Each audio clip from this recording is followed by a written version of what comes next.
Oke, bismillahirrahmanirrahim. Assalamualaikum warahmatullahi wabarakatuh. Selamat pagi. Hari ini saya mencoba untuk menjelaskan tentang materi model farmakokinetik ya. Kita belajar apa itu yang dimaksud dengan model farmakokinetik dan apa saja model-model dari farmakokinetik. Nah, tentunya dari kalian sudah pernah melihat gambar ini ya. Jadi ada banyak sekali rute-rute dalam pemberian obat. Ada yang melalui parenteral ya, intravena, intramuskular, subkutan. Ada yang diberikan secara topikal, sublingual, inhalasi, oral, transdermal patch ya, serta melalui rektal. Nah, kenapa kita harus belajar model ya? Kenapa farmakokinetik itu ada istilah model? Jadi tubuh kita itu dianggap sebagai sebuah kompartemen. Nah, seperti ini ya, sebuah kompartemen. Nah, di mana di dalam tubuh itu terjadi proses-proses yang terjadi ketika obat itu masuk ke dalam tubuh, baik itu melalui rute sublingual, inhalasi, oral, transdermal, bahkan melalui rektal. Nah, ketika tubuh itu dianggap suatu kompartemen ya, ketika ada yang masuk maka nanti akan ada proses yang keluar. Makanya pada prinsip farmakokinetik itu dikenal dengan yang namanya ATME atau panjangan dari absorpsi, distribusi, metabolisme, dan eliminasi. Nah, untuk mengetahui seberapa banyak obat atau zat-zat kimia yang masuk ke dalam tubuh ketika itu diberikan melalui rute-rute ini, seberapa banyak sih yang masuk ke dalam tubuh dan tersebar ke jaringan, ke organ hingga ke tingkat sel ya, sehingga bisa menimbulkan efek nantinya, dan seberapa besar juga nanti yang akan dikeluarkan.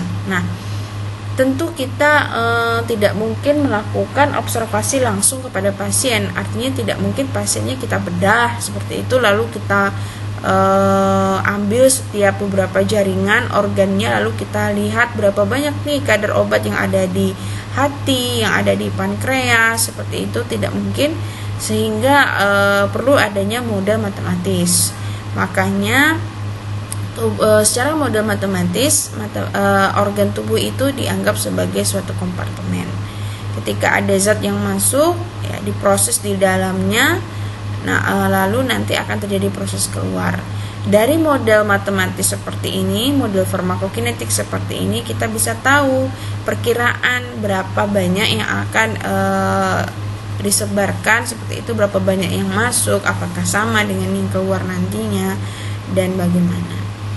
Oke, model dan penetapan model farmakokinetik seperti tadi yang dijelaskan ya, dengan menggunakan model seperti model kompartemen dan model non-kompartemen. Jadi ada juga yang namanya non-kompartemen. Ada asumsi yang mengatakan bahwa kita tidak perlu mengibaratkan tubuh itu adalah sebagai kompartemen, sehingga modelnya jadinya model non-kompartemen. Penentuan kurva kadar obat di dalam spesimen hayati atau cairan hayati terhadap waktu yang terjadi setelah pemberian obat dapat diterangkan menjadi nilai parameter ATME. Nah, dari model-model itu nanti kita harus bisa memilah, karena setiap model itu punya ininya sendiri, punya karakteristiknya sendiri. Setiap model untuk bisa digunakan ke dalam perhitungan farmakokinetik, sehingga bisa dilihat profil farmakokinetiknya. Tujuan pemodelan adalah untuk menyederhanakan struktur tubuh, baik itu manusia maupun hewan, yang begitu kompleks sehingga menjadi model matematik, sehingga mempermudah menerangkan proses ATME dalam tubuh. Nah, sebelum kita loncat ke model kompartemen, kita perlu tahu apa yang dinamakan dengan kisar terapeutik. Ya, di sini ada gambar. Di sini ada sumbu X dan sumbu Y ya. Sumbu X-nya adalah waktu, sumbu Y-nya adalah plasma level atau yang biasa kita kenal konsentrasi obat di dalam plasma. Nah, di sini ada onset time, ya, ini ada durasi, ini ada MEC, ini ada MTC. MEC minimum effective concentration, artinya konsentrasi minimal obat bisa menimbulkan efek, dan MTC atau minimal toxic concentration, atau biasa kita sebut konsentrasi minimal obat menimbulkan efek toksik. Nah, di sini terlihat suatu gambar kurva yang sangat landai ya. Jadi ketika tubuh itu belum dimasuki obat, dia pastinya berada di titik nol. Ketika tubuh itu diberikan obat melalui berbagai rute tadi, maka dia akan sedikit demi sedikit naik, ya, sedikit demi sedikit naik terus, mengalami peningkatan konsentrasinya seiring dengan pertambahan waktu, ya. Lalu nanti sampai pada puncaknya di sini yang biasa kita kenal dengan CP max atau konsentrasi obat di dalam plasma dalam waktu puncak, ya. Dan Tmax-nya berapa ini bisa diketahui, lalu nanti sedikit demi sedikit akan mengalami penurunan ketika obat sudah terdistribusi ke berbagai jaringan, ya, ke berbagai organ bahkan ke tingkat sel. Dan setelah itu nantinya akan dimetabolisme dan dieliminasikan, ya, melalui organ eliminasi. Nah, di sini ada onset, waktu dimulainya obat itu menimbulkan efek, ya, dan durasi lamanya obat itu berefek serta intensitasnya, tingkatannya seberapa besar. Semakin tinggi konsentrasi plasmanya, maka semakin besar intensitasnya. Ada obat-obat yang berdurasi efek lama, ada yang singkat, jadi tergantung durasinya. Nah, di sini ada MEC, lalu ada MTC. Obat itu harus berada di antara MEC dan MTC. Jadi obat itu harus konsentrasi plasmanya itu harus berada di MEC dan MTC, jadi di sekitar daerah ini. Tidak boleh di bawah MEC. Jika di bawah MEC berarti obat menjadi tidak berefek, ya, subterapi. Tapi kalau misalnya melampaui jauh dari MTC ke atas berarti obat berisiko toksik tinggi, ya, berisiko tinggi toksik, ya. Nah, daerah inilah dinamakan dengan kisar terapeutik atau jendela terapi, ya. Dosis, frekuensi, dan cara pemberian obat melalui jalur apapun dimaksudkan agar kadar obat di dalam darah itu berada pada kisar terapeutik. Nah, dia harus berada di bawah ini, di daerah ini, melalui berbagai rute. Jadi makanya harus dipilih rute yang tepat untuk pemberian obat tersebut dan pada kondisi pasien tertentu. Nah, jadi disesuaikan dengan kondisinya, sehingga nantinya kadar itu berada di antara MEC dan MTC. Kalau sudah berada di antara ini, diharapkan menghasilkan efek terapi yang optimal. Kadar obat di dalam darah telah dibuktikan berkorelasi dengan efek terapeutik suatu obat. Terdapat beberapa obat yang memiliki kisar terapeutik yang sempit. Perlu dicermati bahwa nilai kisar terapeutik tiap individu itu tidak sama karena bervariasi antar pasien.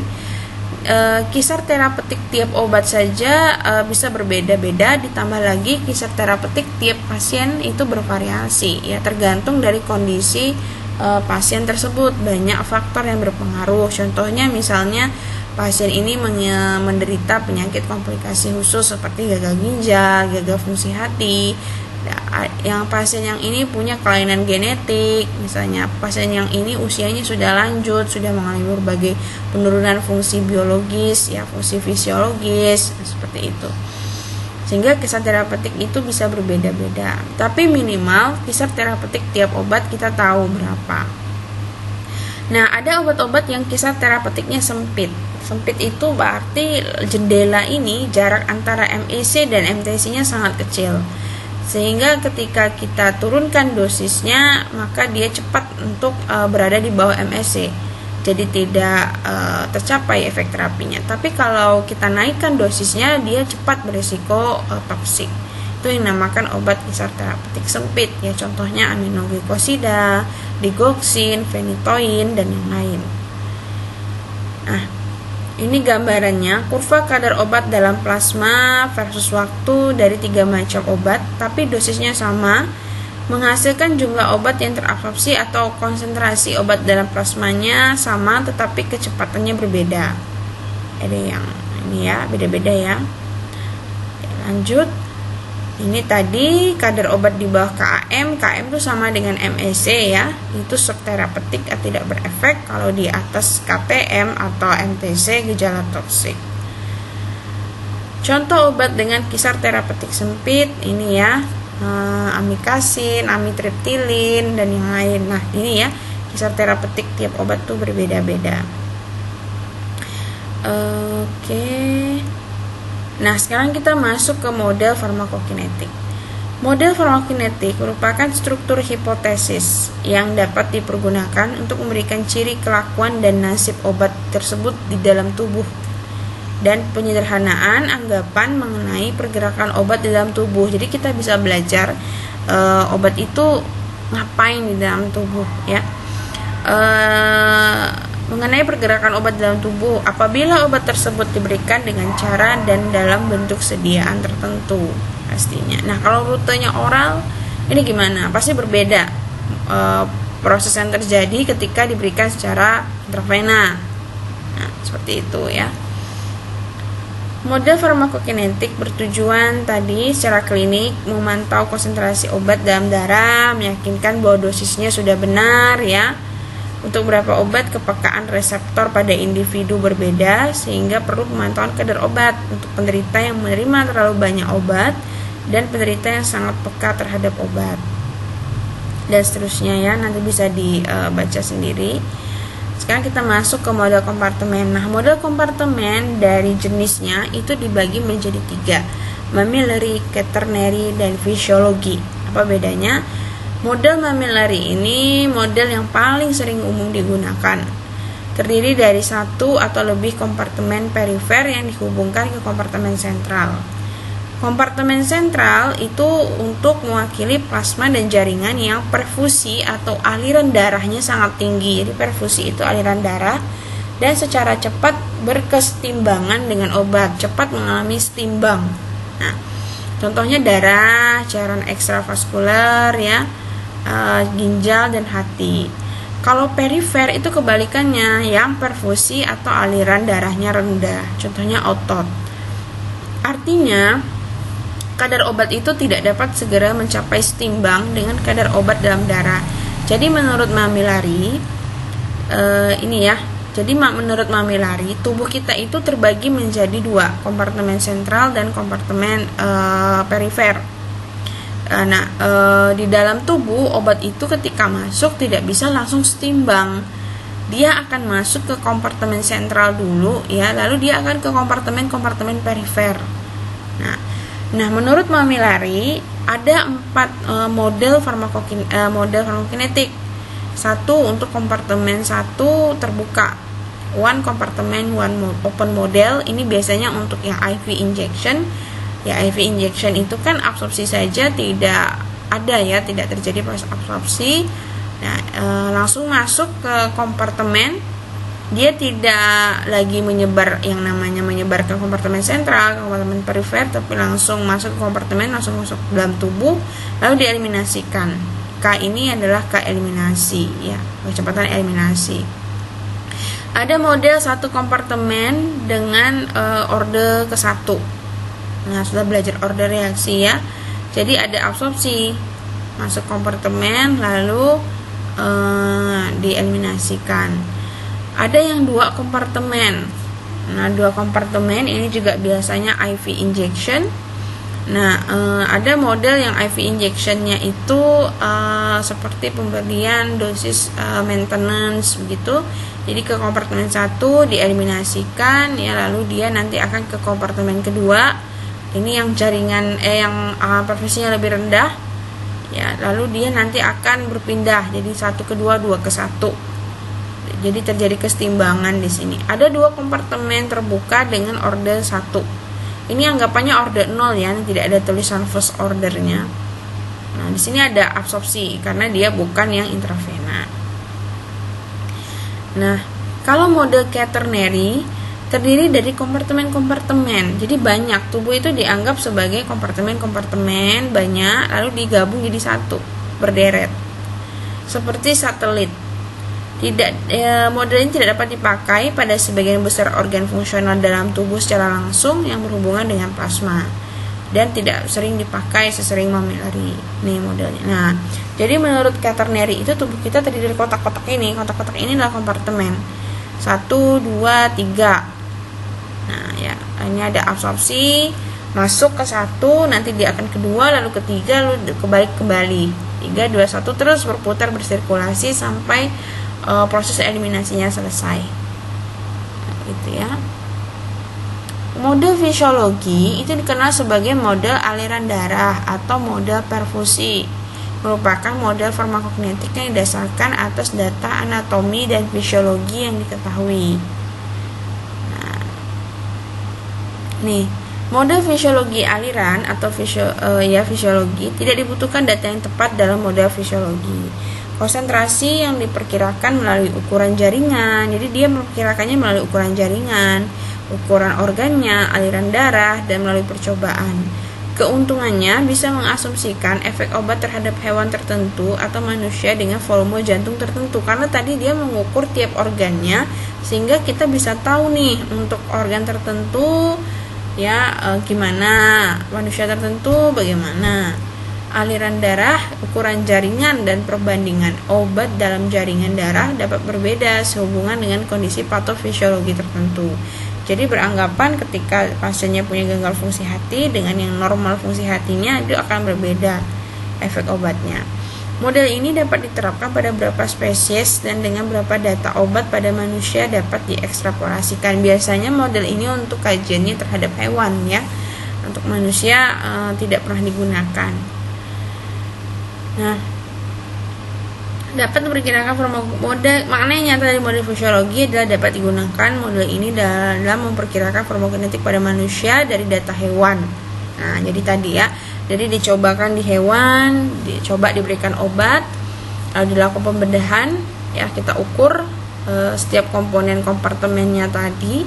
Jadi bisa dilihat di jantung ada berapa, di paru-paru, ya di lambung, di hati, di pankreas. Nah, dan bisa dilakukan perbedaan nih dengan kondisi patofisiologi tertentu. Gimana kalau hewannya kita buat diabetes, kita buat gagal ginjal, gagal fungsi hati, dan yang lain di kondisi patofisiologis tertentu, sehingga dari hasil hewan tersebut kita bisa belajar, oh ternyata di manusia kayaknya seperti ini. Makanya hewan uji yang dipakai adalah hewan uji yang struktur anatomi fisiologinya mirip dengan manusia, seperti tikus ya.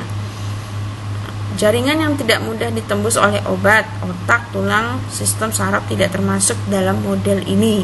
Jadi kita tidak bisa memprediksikan kadar obat di dalam otak, tulang, sistem saraf gitu ya. Jadi tidak bisa dilakukan model ini. Nah, sekarang kita belajar yang model kompartemen tadi. Itu model farmakokinetik, ada turunannya lagi, model kompartemen. Tubuh dapat dinyatakan sebagai suatu susunan atau sistem dari kompartemen-kompartemen tadi yang kotak-kotak itu yang berhubungan secara timbal balik. Suatu kompartemen dianggap sebagai suatu jaringan atau kelompok jaringan yang punya aliran darah dan afinitas yang sama. Itu dianggap jadi satu kompartemen. Secara konsep obat itu kan keluar masuk tuh dan keluar kompartemen secara dinamik. Model ini merupakan sistem terbuka jika obat dapat dieliminasi dari sistem tersebut. Ada model kompartemen satu terbuka. Merupakan model yang paling sederhana dalam menerangkan ATME. Kita lihat gambarnya nanti ya. Tubuh dianggap sebagai kompartemen terbuka karena obat yang masuk itu mengalami metabolisme. Jadi metabolit yang secara terapeutik metabolit itu tidak aktif dan lebih polar. Nah, obat utuh, jadi yang ketika dieliminasi setelah di metabolisme jadi metabolit, dia tidak aktif lagi. Nah, ketika dieliminasikan bisa dalam bentuk obat utuh atau metabolit. Model ini berasumsi bahwa perubahan kadar obat di dalam darah itu juga terjadi nih, mencerminkan perubahan obat di jaringan. Jadi ketika kita ingin tahu berapa sih perubahan kadar obat di dalam jaringan, nah dengan mengecek yang ada dalam darah saja itu sudah bisa mewakili perubahan di jaringan. Asumsi kedua, proses eliminasi, metabolisme, dan ekskresi Mengikuti orde pertama, nah dibuka lagi catatan orde pertamanya, di mana kecepatan eliminasi obat dari tubuh setiap saat sebanding dengan jumlah atau kadar obat yang tersisa di dalam tubuh. Nah, kinetik orde pertama menyatakan meski jumlah obat yang dieliminasinya berubah setiap saat jumlah obatnya ya, dan menyesuaikan jumlah yang masih ada di dalam tubuh, namun fraksi persentasenya yang sama. Kalau orde 0 itu kan jumlahnya yang sama tiap waktu. Nah, kalau orde 1 itu fraksinya atau persentasenya. Nah, ini ya. Fraksinya sama, jumlahnya berubah tiap waktu. Jadi lebih sedikit, tapi persentasenya tetap sama. Nah, ini adalah pemberian intravaskuler data daerah. Model satu kompartemen itu seperti ini. Obat diberikan secara intravaskuler dengan dosis tunggal terdistribusi sangat cepat. Nah, orde pertama. F itu besar, F besar adalah faktor ketersediaan hayati atau bioavailabilitas pada intravena itu 100%. Obat dengan pemberian intravaskuler melalui organ paru-paru sebelum masuk ke sirkulasi sistemik dan kemungkinan mengalami efek lintas pertama. Efek lintas pertama itu dia ke organ pencernaan dulu, tidak langsung ke jaringan tertentu ya. Oke, sekarang yang ekstravaskuler. Bedanya kalau intravena ya pastinya tidak ada kecepatan absorpsi.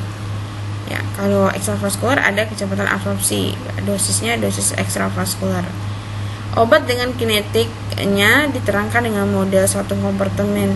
Orde pertama sampel ekstravaskuler jumlahnya cukup banyak. Ya. Nah, ini persamaan menerangkan kinetik obat dalam tubuh setelah dosis tunggal DFV ya, ini V-nya ketinggalan nih, dengan kecepatan absorpsi dan kecepatan eliminasi ordenya pertama. Nah, ini rumusnya. Terlihat dari persamaan bahwa kadar obat CT ini kan kadar obat nih dalam darah dipengaruhi kecepatan KA, kecepatan, dosis ekstravaskuler, jumlah obat yang diabsorpsi ya. Terus kecepatan eliminasi K dan volume distribusi VD. Kadar obat dalam darah CT berbanding lurus dengan kecepatan KA dan jumlah obat yang diabsorpsi. Nah, F ini jumlah obat yang diabsorpsi karena bioavailabilitas. Serta dosis DFV obat namun berbanding terbalik dengan volume distribusi VD. Artinya semakin cepat atau banyak obat yang diabsorpsi, jadi semakin cepat yang diabsorpsi, semakin banyak yang diabsorpsi ya, masuk ke dalam sirkulasi sistemik, semakin besar dosisnya pastinya karena kan berbanding lurus. Maka semakin cepat dan tinggi kadarnya, CT-nya makin besar.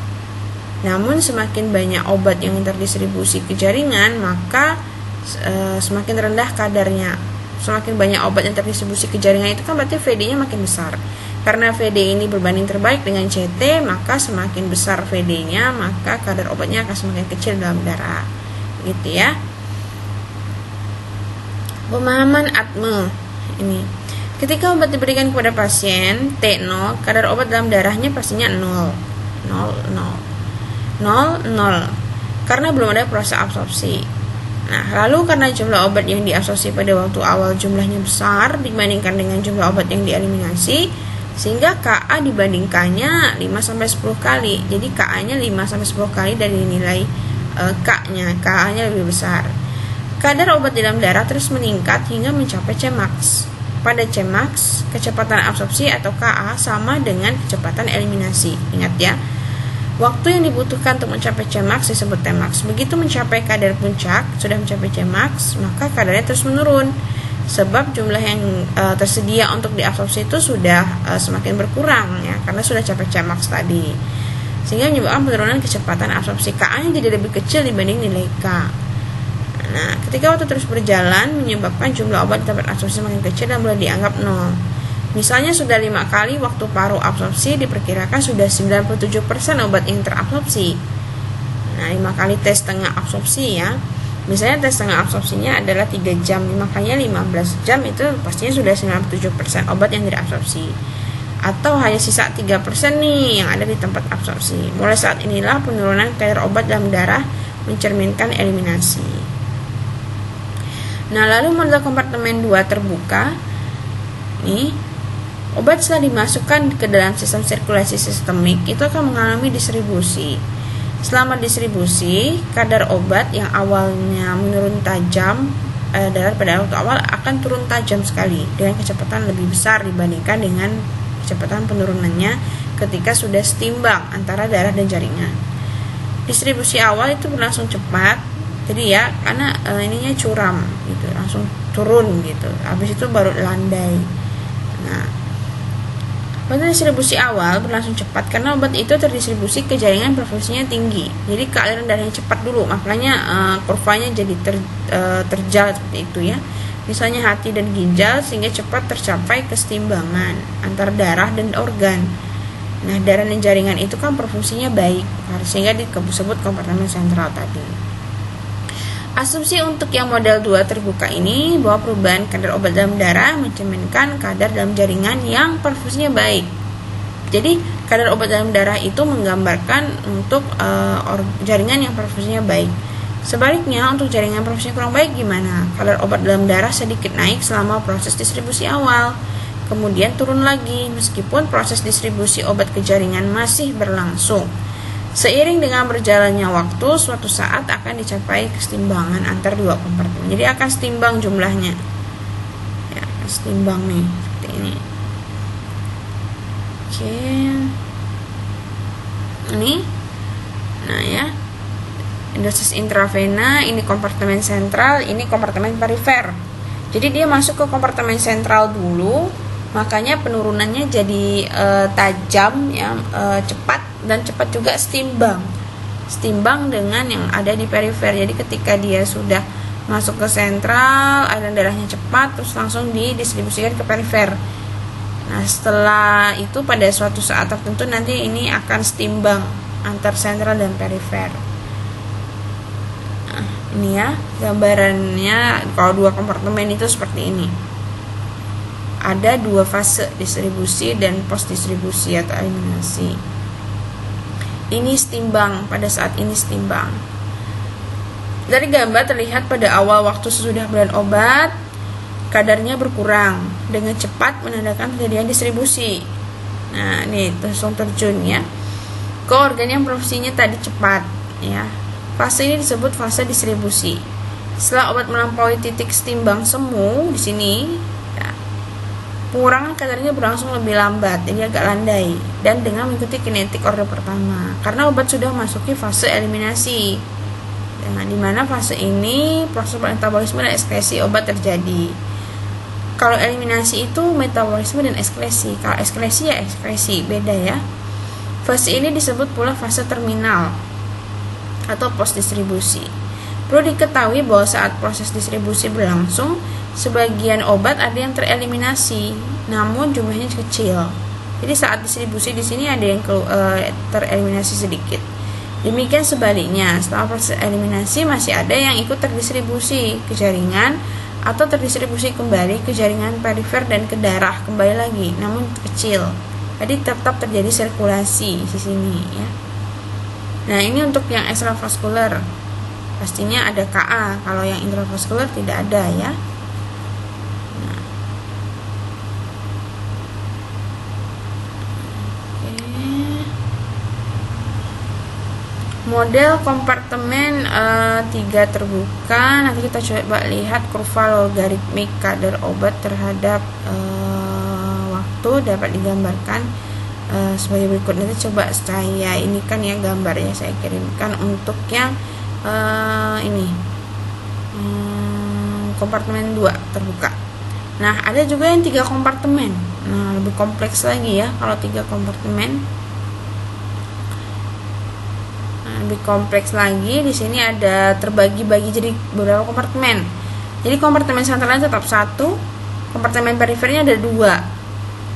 Nah, tetap nanti akan terjadi pemberian obat dosis intravaskular masuk, jadi tidak ada absorpsi langsung ke kompartemen sentral, lalu nanti akan didistribusikan ke kompartemen perifer 2, 3 dan seterusnya, bisa 4, 5 ya. Lalu akan terjadi kesetimbangan pada titik waktu tertentu. Oke. mungkin itu saja yang dapat saya sampaikan. Saya coba ini sebentar.